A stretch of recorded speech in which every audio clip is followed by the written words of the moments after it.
Hello बच्चों, आज हम लोग जनरल मैथमेटिक्स क्लास 9 का चैप्टर 5 जो है यूक्लिड ज्योमेट्री, इसको सीखेंगे हम लोग। तो इस चैप्टर के लिए हमें कुछ बातों को ध्यान रखना है।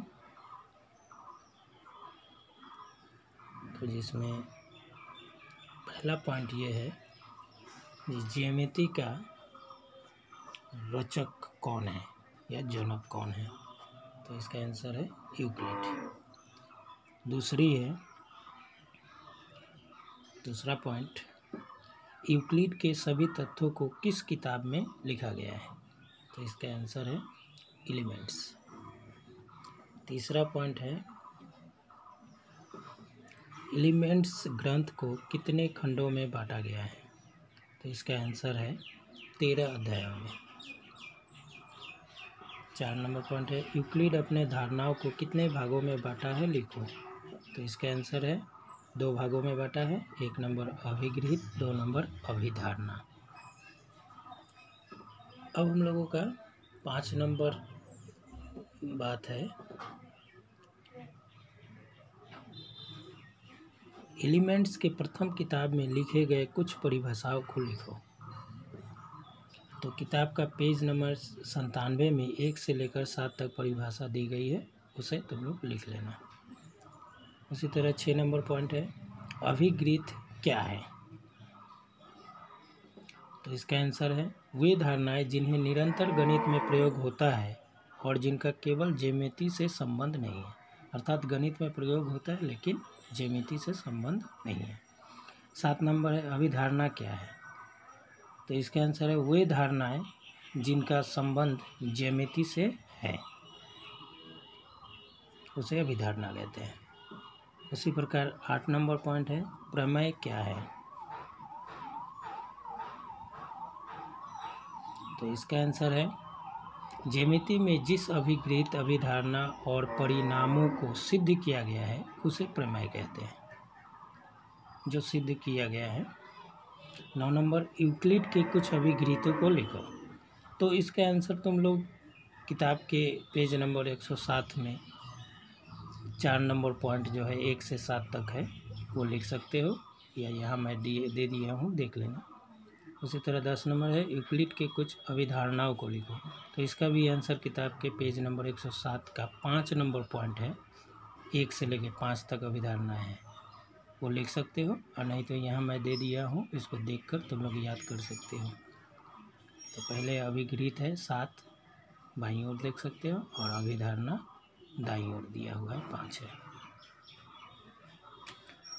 अब इन बातों को ध्यान रखते हुए चैप्टर 5.1 का पहला क्वेश्चन देखते हैं। निम्नलिखित कथनों को देखो और बताओ कौन सत्य है कौन असत्य है, और कारण भी लिखना है।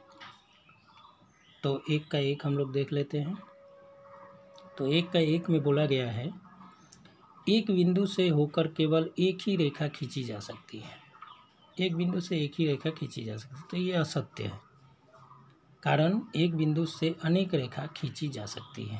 तो इसे तुम लोग नीचे देख सकते हो, एक बिंदु दिया गया, अब देखो चारों ओर हम लोग रेखा खींच सकते हैं। उसी प्रकार 1 का 2 देख लेते हैं। तो 1 का 2 में बोला गया है, 2 भिन्न बिंदुओं से होकर जाने वाली असंख्य रेखाएं होती है। ये गलत है, 2 रेखा है तो दोनों रेखा को मिलाएंगे तो एक ही रेखा प्राप्त होगी। तो लिखेंगे असत्य। कारण 2 भिन्न बिंदुओं से केवल एक रेखा खींची जा सकती है, जिसे तुम लोग नीचे देख सकते हो।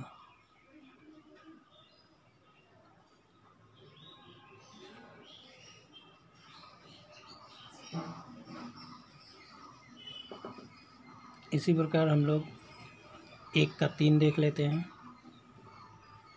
1 का 3 में कहा गया है, एक शांत रेखा दोनों ओर अनिश्चित रूप से बढ़ाई जा सकती है। तो यह सत्य है, क्योंकि अभिधारणा के 2 नंबर अनुसार एक शांत रेखा को अनिश्चित रूप से बढ़ाया जा सकता है। अब हम लोग देख लेते हैं 1 का 4 नंबर। तो 1 का 4 नंबर में दिया गया है, यदि दो वृत्त बराबर है तो उनकी त्रिज्याएं बराबर होती है। तो ये सत्य है, क्योंकि दो वृत्त बराबर अगर होती है अर्थात एक वृत्त दूसरे का संपाती होता है, अर्थात उसका परिसीमाएं समान होती है, इसलिए उनके त्रिज्याएं भी बराबर होती है। तो आंसर है सत्य, दोनों वृत्त का परिसीमाएं बराबर होगी, इसलिए त्रिज्या बराबर होगी। अब देख लेते हैं 1 का 5 नंबर। तो 1 का 5 नंबर में कहा गया है, एक चित्र दिया गया है और कहा गया है जी अगर ए बी पी क्यू के बराबर और पी क्यू एक्स के बराबर है तो बताना है ए बी एक्स वाई के बराबर होगा। तो ये भी सत्य है, कारण ए बी पी क्यू के बराबर है, पी क्यू एक्स के बराबर, अर्थात तीनों एक दूसरे के बराबर है, इसलिए हम लोग कह सकते हैं ए बी और एक्स वाई बराबर है। अब क्वेश्चन नंबर 2 को देखते हैं। तो क्वेश्चन नंबर 2 में बोला गया है निम्नलिखितों के परिभाषा लिखें। तो पहला है समानांतर रेखाएं, तो हम लोग सबका परिभाषा लिखते हैं। तो पहला समानांतर रेखा, तो इसका आंसर है वे रेखाएं जो कभी भी एक दूसरे को प्रतिच्छेद नहीं करती है, उन रेखाओं को समानांतर रेखा कहते हैं। दूसरा है लंब रेखा, तो इसका आंसर है वो दो रेखाएं जिनके बीच 90 डिग्री का कोण बनता है, उन दोनों रेखाएं परस्पर लंब रेखाएं होती हैं। तीसरा है रेखाखंड, तो इसको दो तरीका से लिख सकते हैं। तो एक तो हम दे दिए हैं वो रेखाएं जिसके अंत बिंदु होते हैं उसे रेखाखंड कहते हैं, या ऐसे भी लिख सकते हैं वह रेखा जो किसी रेखा का अंश होता है उसे भी रेखाखंड कहते हैं। 4 नंबर है वृत्त की त्रिज्या, तो यह है वृत्त के केंद्र से वृत्त के किसी बिंदु तक खींचा गया रेखा को त्रिज्या कहते हैं।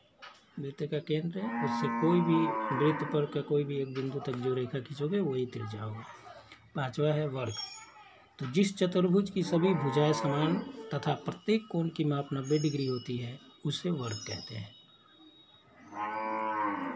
अब हम लोग क्वेश्चन नंबर 4 को देखते हैं। तो 4 में क्वेश्चन दिया है ए बी के बीच एक बिंदु सी है और ए सी बी सी बराबर है, तो सिद्ध करना है ए सी का माप हाफ ऑफ ए बी है। तो आकृति में देखो ए सी और बी सी दिया हुआ है, तो हम लोग को गिवन है ए सी बराबर बी सी। अब इन दोनों को दोनों तरफ ए सी जोड़ा गया तो मिला ए सी जोड़ ए सी बराबर ए सी जोड़ बी सी। तो इधर ए सी 2 बार है तो 2AC, और ए सी और बी सी को जोड़ते हैं तो चित्र से मिलता है हम लोगों को ए बी रेखा। अब दोनों तरफ 2 से भाग किए तो हमें मिला ए सी बराबर हाफ ऑफ ए बी, तो इसका आंसर हो गया। तो तुम लोग के लिए होमवर्क है क्वेश्चन नंबर 5 और 6। अब हम लोग क्वेश्चन नंबर 7 को देख लेते हैं। क्वेश्चन नंबर 7 है यूक्लिड के अभिगृत नंबर 5 को सर्वव्यापी सत्य कहा गया है, क्यों? तो इसका आंसर है यूक्लिड के अभिगृत अनुसार पूर्ण वस्तु अपने अंश से बड़ा होता है। ये सर्वव्यापी सत्य है, कारण पृथ्वी की कोई भी वस्तु अपने अंश से हमेशा बड़ा होता है। ठीक है, तो तुम लोग होमवर्क करोगे और मुझे भेजोगे। Okay, bye.